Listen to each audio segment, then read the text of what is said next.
Welcome to কুহি সমৰ।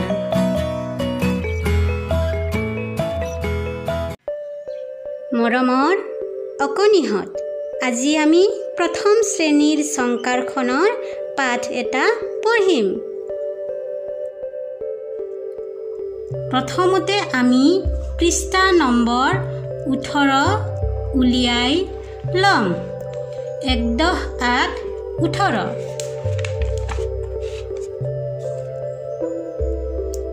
Number পৃষ্ঠা, পাঠ নং 2, বৰষুণত খেল।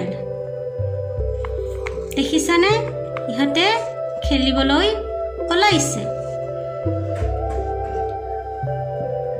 আজি বন্ধৰ দিন।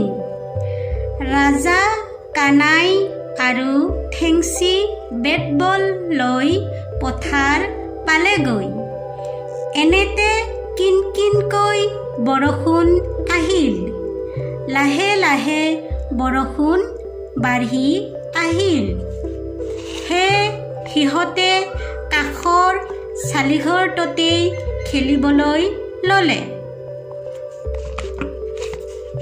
ঠেংচিয়ে বলটো জোৰেৰে মাৰি দিলে। বলটো খেলপথাৰৰ মাছ পালেগৈ। বলটো আনিবলৈ কানাই লৰ মাৰি গ'ল। কানাই পিছলি পৰিল। থুপুচ। কানাইক উঠাবলৈ ৰাজা লৰ মাৰিলে। তাৰো ভৰি পিছলিল।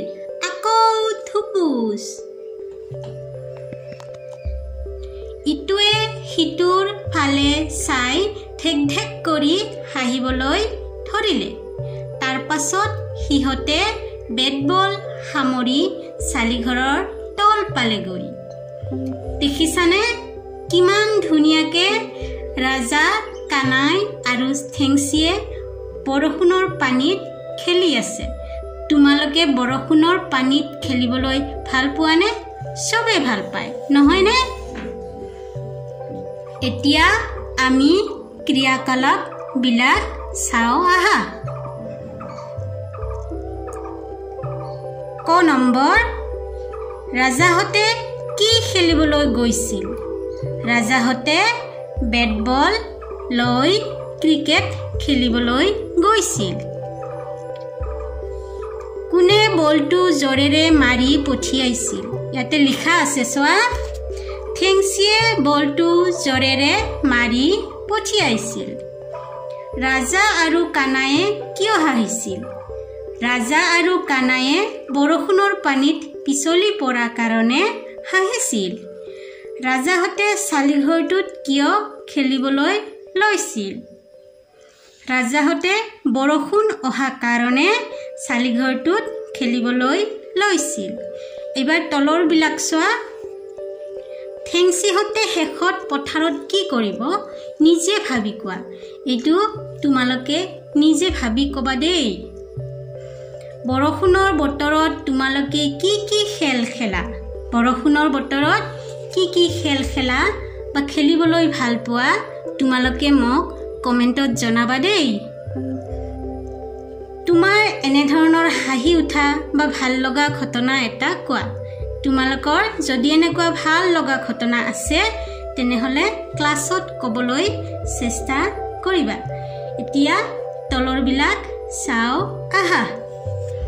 ইয়াৰে 4টা কাম দিয়া আছে।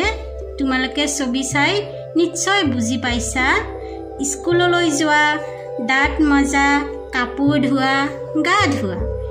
এই কামকেইটাৰ ভিতৰত কোনটো কাম প্ৰথমতে কৰিছে সেই ছবিখনত টিক দিও আহা। তোমালোকে এইটো নিজে কৰিবা, হ'ব? এতিয়া আমি তলৰ বাক্য কেইহাৰী পঢ়ো আহা। তলৰ বাক্য কেইহাৰী দেখিছানে? এইবোৰক অসমীয়াত জিভা কেঁকুৰি বা ইংৰাজীত টাং টুইষ্টাৰ বুলি কোৱা হয়। তোমালোকে ক'বলৈ চেষ্টা কৰিবা দেই, খৰকৈ ক'বা।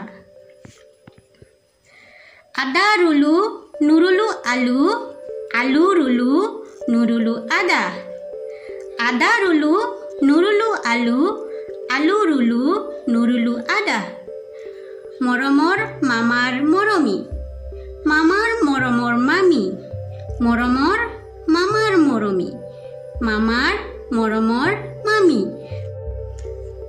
পাঠটো পঢ়ি তোমালোকৰ যদি ভাল লাগিছে তেন্তে লাইক শেয়াৰ আৰু সাবস্ক্ৰাইব কৰি দিবা দেই আজিলৈ আহিছো নমস্কাৰ